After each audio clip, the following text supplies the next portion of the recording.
जय श्री राम मेरे प्यारे मित्रों। श्रीमद् भगवद गीता का 10वां अध्याय। ओम श्री परमात्मने नमः। अथ दशमो अध्याय। इस अध्याय में प्रधान रूप से भगवान की विभूतियों का ही वर्णन है, इसलिए इस अध्याय का नाम विभूति योग रखा गया है।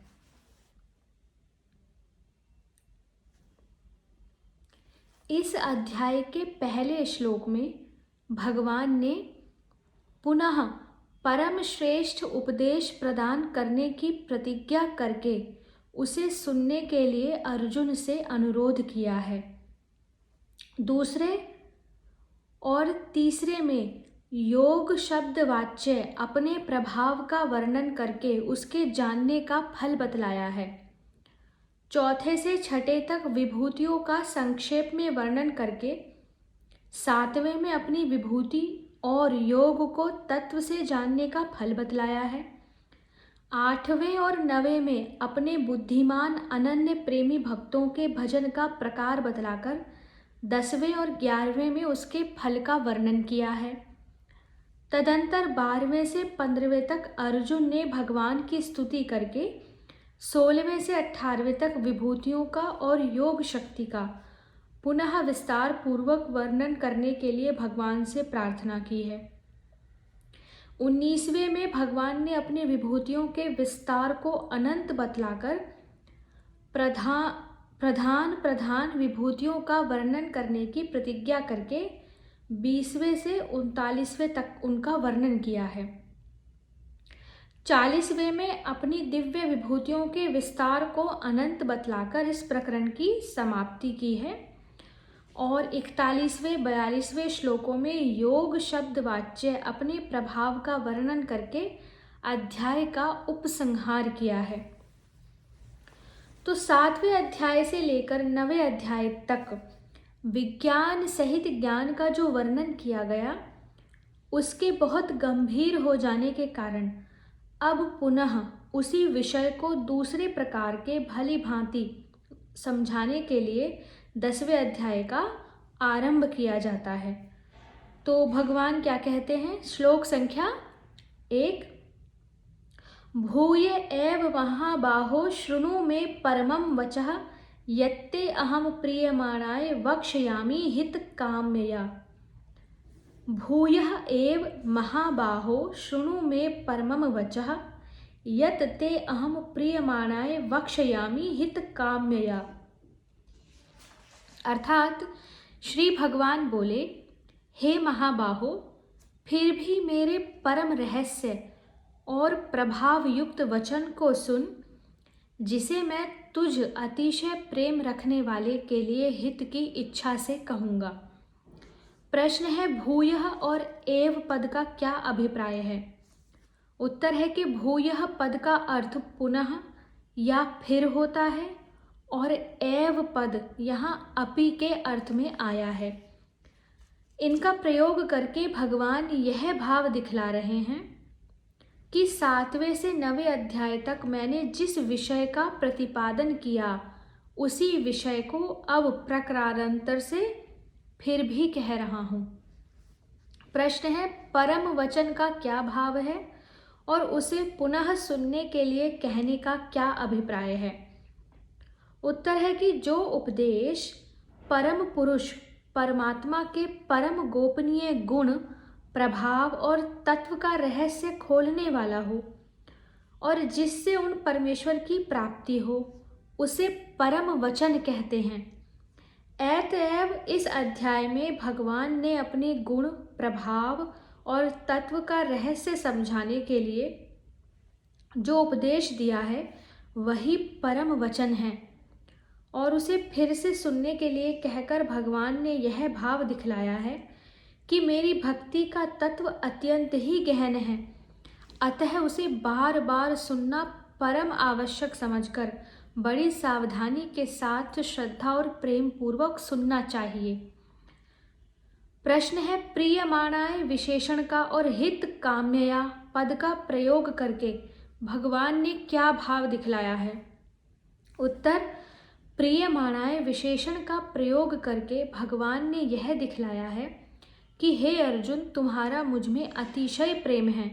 मेरे वचनों को तुम अमृत तुल्य समझकर अत्यंत श्रद्धा और प्रेम के साथ सुनते हो।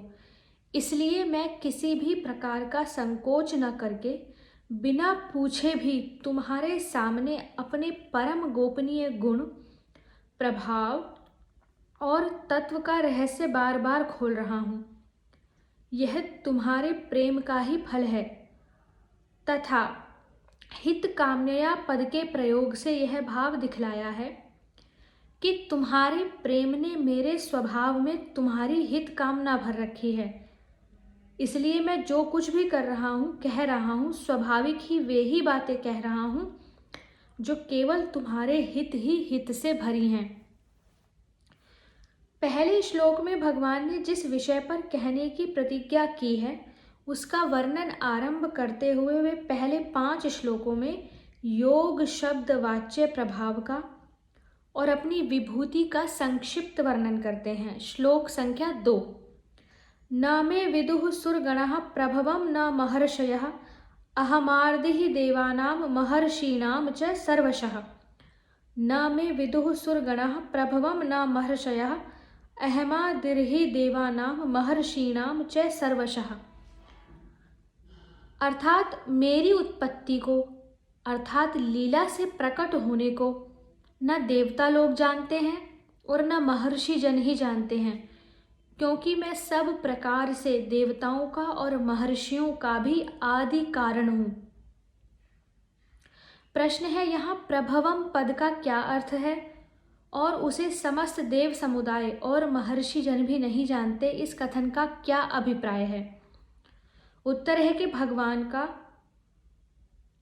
अपने अतुलनीय प्रभाव से जगत का सृजन, पालन और संहार करने के लिए ब्रह्मा, विष्णु और रुद्र के रूप में दुष्टों के विनाश, भक्तों के परित्राण, धर्म के संस्थापन तथा नाना प्रकार की चित्र विचित्र लीलाओं के द्वारा जगत के प्राणियों के उद्धार के लिए श्री राम, श्री कृष्ण, श्री मत्स्य, श्री कच्छप आदि दिव्य अवतारों के रूप में भक्तों को दर्शन देकर उन्हें कृतार्थ करने के लिए उनके इच्छा अनुरूप नाना रूपों में तथा लीला वैचित्र्य की अनंत धारा प्रवाहित करने के लिए समस्त विश्व के रूप में जो प्रकट होना है उसी का वाचक यहाँ प्रभवम पद है। प्रभवम अर्थात उत्पत्ति को, जो लीला से ईश्वर उत्पन्न होते हैं, उसे देव समुदाय और महर्षि लोग नहीं जानते। इस कथन से भगवान ने यह भाव दिखलाया है कि मैं किस किस समय, किन किन रूपों में, किन किन हेतुओं से किस प्रकार प्रकट होता हूँ, इसके रहस्य को साधारण मनुष्यों की तो बात ही क्या है, अतीन्द्रिय विषयों को समझने में समर्थ देवता और महर्षि लोग भी यथार्थ रूप से नहीं जानते। प्रश्न है यहाँ सुरगणः पद किनका वाचक है? सुरगणा और महर्षया किन किन महर्षियों को समझना चाहिए? उत्तर है सुरगणः पद 11 रुद्र, 8 वसु, 12 आदित्य, प्रजापति, 49 मरुदगण, अश्विनी कुमार और इंद्र आदि जितने भी शास्त्रीय देवताओं के समुदाय हैं उन सब का वाचक है तथा महर्षयः पद से यहाँ सप्त महर्षियों को समझना चाहिए। प्रश्न है देवताओं का और महर्षियों का मैं सब प्रकार से आदि हूँ, इस कथन का यहाँ क्या अभिप्राय है? उत्तर है इस कथन से भगवान ने यह भाव दिखलाया है कि जिन देवता और महर्षियों से इस सारे जगत की उत्पत्ति हुई है वे सब मुझसे ही उत्पन्न हुए हैं, उनका निमित्त और उपादान कारण मैं ही हूँ और उनमें जो विद्या, बुद्धि, शक्ति, तेज आदि प्रभाव है वे सब भी उन्हें मुझसे ही मिलते हैं। श्लोक संख्या 3। यो माम जमनादिम च वेत्ति लोक महेश्वरम असम्मूढ़ः स मर्त्येषु सर्व पापै प्रमुच्यते। यो माम जमनादिम च वेत्ति लोक महेश्वरम असम्मूढ़ः स मर्त्येषु सर्व पापै प्रमुच्यते। अर्थात जो मुझको अजन्मा अर्थात वास्तव में जन्म रहित, अनादि जिसका प्रारंभ ना हो और लोकों का महान ईश्वर तत्व से जानता है, वह मनुष्यों में ज्ञानवान पुरुष संपूर्ण पापों से मुक्त हो जाता है। प्रश्न है कि भगवान को अजन्मा, अनादि और लोकों का महेश्वर जानना क्या है? उत्तर है, भगवान अपनी योग माया से नाना रूपों में प्रकट होते हुए भी अजन्मा हैं। अन्य जीवों की भांति उनका जन्म नहीं होता। वे अपने भक्तों को सुख देने और धर्म की स्थापना करने के लिए केवल जन्म धारण की लीला किया करते हैं। इस बात को श्रद्धा और विश्वास के साथ ठीक ठीक समझ लेना तथा इसमें जरा भी संदेह न करना, यही भगवान को अजन्मा मानना है, जानना है। तथा भगवान ही सबके आदि अर्थात महाकारण हैं। उनका आदि कोई नहीं है। वे नित्य हैं, सदा से हैं। अन्य पदार्थों की भांति उनका किसी काल विशेष से आरंभ नहीं हुआ। इस बात को श्रद्धा और विश्वास के साथ ठीक ठीक समझ लेना, भगवान को अनादि जानना है। एवं जितने भी ईश्वर कोटि में गिने जाने वाले इंद्र, वरुण, यम, प्रजापति आदि लोकपाल हैं, भगवान उन सबके महान ईश्वर हैं।